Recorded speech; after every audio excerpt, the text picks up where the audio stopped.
Hello, everybody.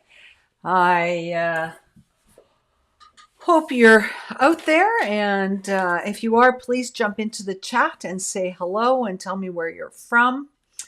I just realizing, looking in the camera, that I'm kind of a wreck. I've been writing the master class for Saturday all day, and I'm pretty excited about it. So I really want to walk you through some key concepts. So 3 steps or 3 concepts that that you can apply to what's going on for you, for how you're managing MS. Because living with MS is not about letting it be a label, letting it be a definition of who you are.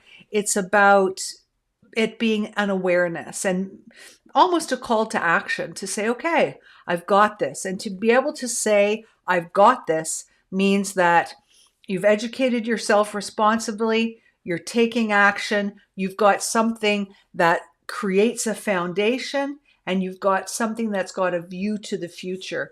So these are the things that I want you to know. Because one of the things that I have in the back of my head, and you've probably seen it in some of my written material, is I want you to be able to live beyond the diagnosis. No matter where you are, like in your journey, no matter what shape you're in right now. And that's what we're going to dive into big time on the workshop. I've never done a master class like this before, so it's kind of fun. And if you haven't signed up for it, please do so. It's filling up very quickly, and almost to the point that it looks like we might have to do a second one, eh, Mike? So we'll keep you posted on that. But please, please, please register so that you're not disappointed. I'm just going right over to my landing page where you register for that, and I'm going to pop it here into. Can I add? Okay, Mike's going to do that for me because I'm not focused on that. Anyway, I want to talk tonight about spring, and the whole concept of spring has always been very interesting. And I think about it, and I've got a couple of different takes on it, and so I want to talk to you about that. So, did you know that there are the lesions found on MRI are 2 to 3 times higher between March and August? Isn't that interesting? So we've got this unpredictable health condition that is aggravated or shows itself more in an unpredictable season like spring. And hi, Kathy in Kingston. How are you doing? And so let's look at that. Let's look at why spring is a time when, you see more people being diagnosed and more people having relapses.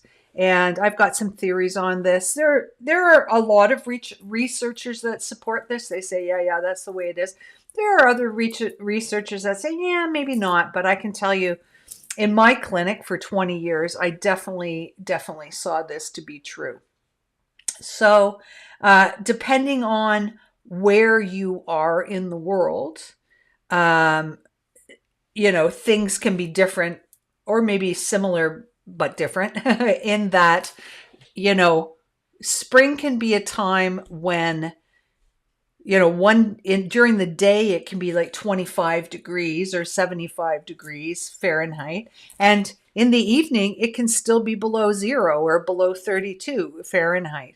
So that huge disparity, or that huge difference in the temperature, is perceived as by the body as a stressor. And remember, the body doesn't do good stress, bad stress. It just does stress. So it doesn't distinguish between a surprise party, or good stress, or being tripping and falling on your face, which could be perceived as bad stress. So this very, very big difference in temperature in the course of one day, your body's got to adapt to that and it becomes a stressor to the body. So that's the first thing that I think of when it comes to spring. You know, you've got a tank top on at lunchtime and you've got a snowmobile suit on after dinner. Another thing that's happening in hello there from Mildmay, Ontario. That's cool. Where is Mildmay, Ontario? Do we have a name on that person? It just shows up as Facebook. Lindsay. Lindsay. Hi, Lindsay. So anyway, so the big weather changes, stress around the body. Pollens and molds are everywhere in the spring. So, and really the pollen season can start as early as any time now, right? So you may be thinking, Teri, it's March the 1st. Why are you talking about spring already? Well, Mother Earth or Mother Nature has already started shifting and she's preparing for spring. Even though I just heard on the news that we're supposed to have like another month of winter. Where's that groundhog? Who told us that maybe it wouldn't be that way? But the trees start pollinating anytime now. And I remember when I lived in Trenton, I used to watch these yellow clouds of pollen drifting off of the juniper trees. So it's all around you, whether you realize it or not. And whether you have seasonal allergies or not, these pollens and these molds still present themselves to your immune system. And remember, in MS, we've got that inappropriate immune response. So that immune system that's not well managed, and you're introducing another stressor to that immune system and saying, here, now you got to deal with this too. Hello, Sarah Kabla. I hope I said that, from Virginia Beach. It's probably much warmer in Virginia Beach, is it, Sarah? So weather swings, pollens, and molds that challenge the immune system, and more activity. And this might sound counterintuitive because, you know, I'm always harping on you to move. But, you know, when we've been hibernating all winter and potentially not doing as much as we normally do, and I know this to be true because people confess to me, they tell me, and COVID sort of seemed to be like the ticket to do nothing, right? So then the sun comes out and guess what? We get outside and we're walking and riding bikes and working in the gardens and just doing more. And guess what? That's a stressor to the body because we've gone from one extreme to the opposite extreme.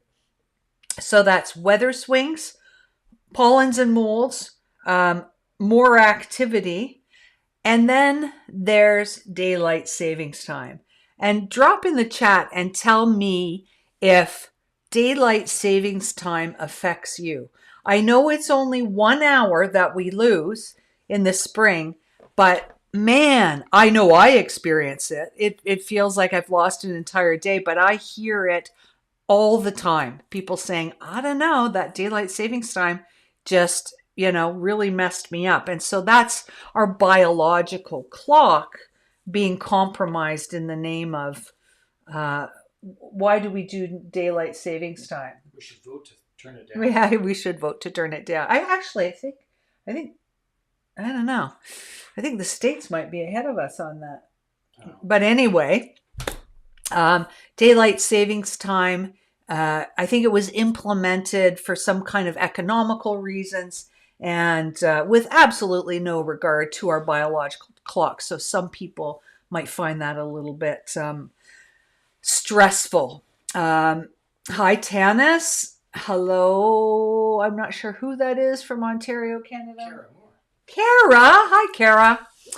And so that's daylight savings time. Now, another thing, depending where you are in the world, once again, is in the springtime, we've just gone through a really long time of low sun. And even if it's sunny in the wintertime, the sun's got to be on a certain angle to hit the skin to be able to produce the vitamin D that we so desperately need to manage that immune response. So depending on where you live, just coming out of several months of darkness can mean low vitamin D, which means, potentially higher inflammation, because vitamin D is a master regulator of inflammation. And I hope you all know what your vitamin D status is. If you don't, go ask your family doctor to test it for you. And there are a number of apps that you can use for fun. I'm just looking, I can't remember what mine is called, but you put in sort of where you are and it calculates the longitude and latitude and matches it up with the weather and tells you how much vitamin D you're getting in a day. So mine, the one that I use is called D-Minder, like reminder, but D-Minder. And so take a look at those. It can be fun, and you can see exactly how much vitamin D that you're getting from the sunshine. That's kind of fun too. So another thing I think about as a naturopathic doctor when it comes to springtime is how springtime matches up with traditional Chinese medicine perspective on health. Because, of course, traditional Chinese medicine is at the foundation of naturopathic medicine. And it's very interesting because in traditional Chinese medicine, the, what do you call it? MS, what do you call it again? Multiple sclerosis is considered a damp disease. So, I mean, you have to get more into TCM philosophy to really understand that. But a good example of the dampness of MS is, when your legs kind of feel heavy and it feels like you've got a pair of wet blue jeans on. That's kind of that heaviness. That's a classic example of dampness. And in traditional Chinese medicine, MS is a disease of dampness, and spring is a season of dampness. So it makes sense, right? We've got melting snow, we've got more rain. It makes sense that it's a damp season. And so damp health condition in a damp season usually isn't a good match. And you know what? While we're on the topic, there's also in traditional Chinese medicine, they also look at different foods that are either cooling or warming or damp or phlegm forming, and some of the damp promoting foods are foods like dairy. So any kind of dairy, butter, cheese, yogurt, ice cream, that kind of thing. Wheat, so breads, that kind of thing. Concentrated juices, especially tomato and orange juice, pork, and other rich meats. They are considered damp foods. Things like beer and bananas and so really, things that we shouldn't be eating anyway, right? So this is what I'm so fascinated about this time in history, right? Is where, traditional Chinese medicine that is like 3,000 years old, this is being echoed in new nutritional science. So in nutritional science, all these things aren't good for people with MS. And that echoes, 3,000-year-old wisdom that they call it damp, whatever. It's the same foods. Do not eat, right? Fun fact, that's right. Highest rates of MS per capita in Scotland. Who is that saying that? Kara? For sure. I bet you. I didn't know that. That was the fun fact. Yeah. Oh my gosh, that's hilarious. Half of me is Scottish. Sinclair's and Thompson's. Yeah, damp, rainy, and darker. Ugh, yeah. Okay, so we've got that dampness factor in the spring too. So, what are we going to do about it? What are the things you can do about it? Well, let's let's think about that. So first of all, what can we do? We can get active in a smart way, right? So if you've been fairly inactive all winter, start with a ramp up program. Start with some yoga and stretching, start with some walking or something gentle depending on what your ability is.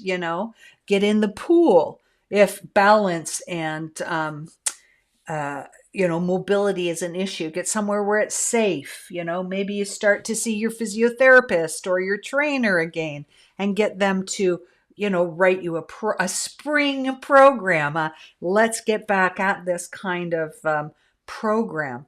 Um, it's still time to supplement vitamin D.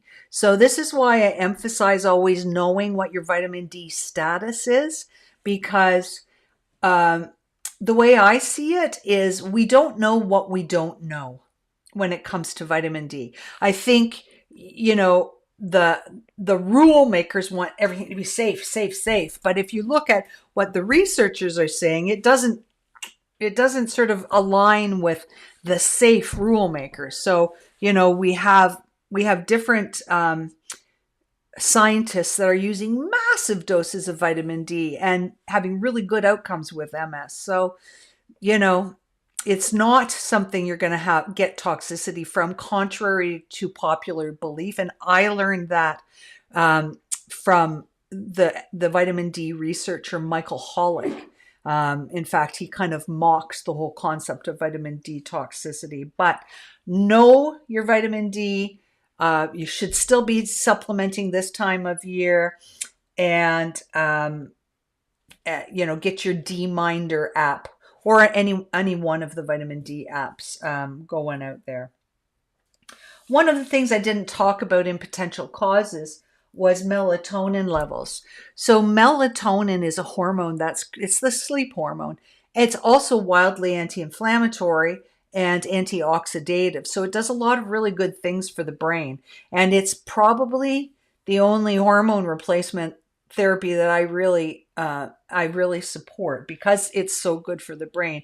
But it's made in darkness, right? So we are coming out of these dark seasons where our body is naturally making good levels of melatonin, and now we're going into shorter days. So you might want to just keep an eye on your sleeping patterns, and you might want to talk if you're challenged, you're having challenges with sleeping.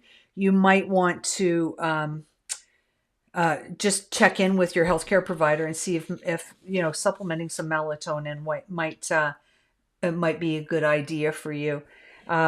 It's good melatonin production requires absolute darkness. So if you're one of these people that charges your phone beside your bed or falls asleep on the TV or with your laptop or tablet on your lap, these are not good things for sleep and melatonin production.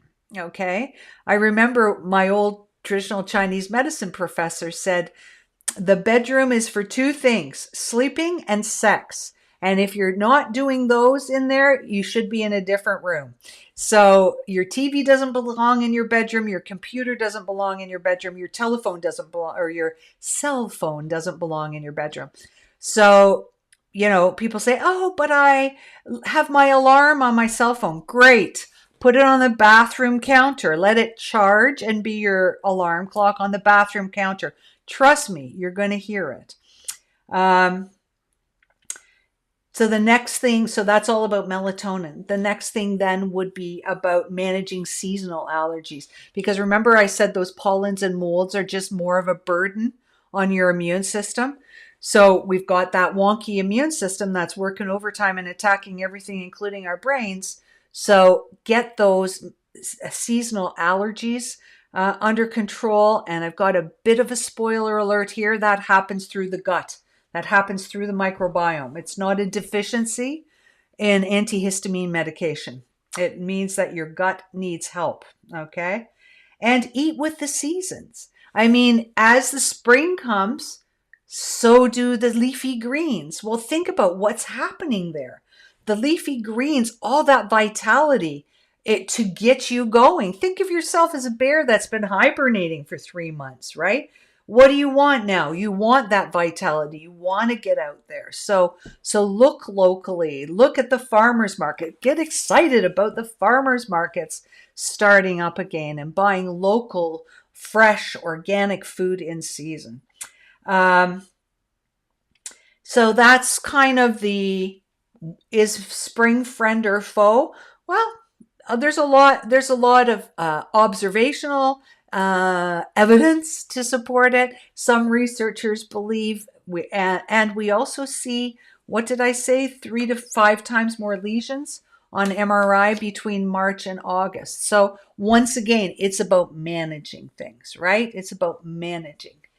So I see some questions here. Let me just get down here. Do you advise not eating bananas because of this? I advise not eating bananas for a whole bunch of reasons. Is that Tanis asking me that? Yeah. So here, Tanis and Kara and Lindsay and Sarah and everybody else who's here. Kathy, sorry, Kathy. Bananas. No bananas because a lot of cross reactivity with bananas. So if you have, for example, a latex allergy, don't eat bananas. Bananas, I call them the Twinkie of the fruit world, right? So, and Mike and I fight about this all the time because he loves bananas, but he's a sugar junkie too. He puts bananas on everything. And so sugary fruit. Why else don't I like bananas? Highly sprayed, right? It's become a cash crop like cotton, like coffee. They can't afford to have a crop fail, so heavily sprayed. So, and then now we know it's considered a damp fruit according to traditional Chinese medicine. So MS is a damp condition, so we don't want to eat bananas. There you go. Are there any other questions that you want to ask while you've got me here? Is spring a friend or a foe to you? How do you experience spring? I know for years and years before I got my gut under control, I had horrible, horrible allergies. And I just remember the cog fog being absolutely, it just stopped me from doing anything. Yeah, that's right, Dennis. Lots of reasons not to. Stick to the dark berries. Stick to the dark berries. They're lovely. And oh, guess what? Early summer, right? They're early summer fruit. So there you go, folks. There's you can decide for yourself if spring is a friend or a foe to you. Once again, I want to remind you about the masterclass happening on Saturday. I've been working hard on this. You guys better show up. 2/3 full now, almost 3/4 full. Almost 3/4 full? Yay! Questionnaire. It's going to be full. It's going to be full. Oh, yeah. If it's 3/4 full now, it's going to be full. It's going to be full, folks. So sign up. Mike dropped the hint that I might want to do a second one earlier tonight, and I'm like, okay. So we might do a second one, but it's full. But what questionnaire? Oh yeah. So here's my commitment to y'all. Okay. I really want people with MS to do well. You know what I mean? It's just this, there are those caregivers in the world like me who are just big mush pots about wanting people to do well and wanting people to understand how to do that as much as they can for themselves and understand the principles and understand the concepts behind that.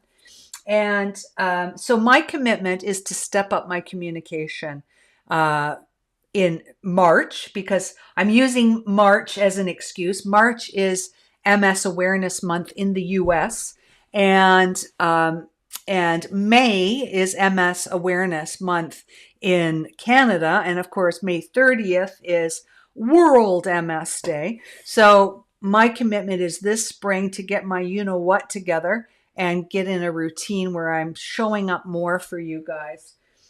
So all that to say that I have a little questionnaire that I want you to fill out for me. It's just 3 questions to tell me, how you want stuff delivered, where you want stuff delivered, like what you want to hear from me. So please, please, please take some time. Mike has pinned it at the top of both my regular Facebook page, Transform MS Naturally, and the private group. And if you're not a member of the private group, just jump over there and you can sign up for that too. Okay, so. And Oh. one more thing. So the Transform MS 10-week program, we have 8 spots left. Okay. And that is March the 20th. And the Transform MS program that I do, it's a 10-week program. We have 8 spots left for that, and that starts on March 20th. So that was pretty awesome last time. I just so humbled by, 70% of the people that went through it with me are going through it again.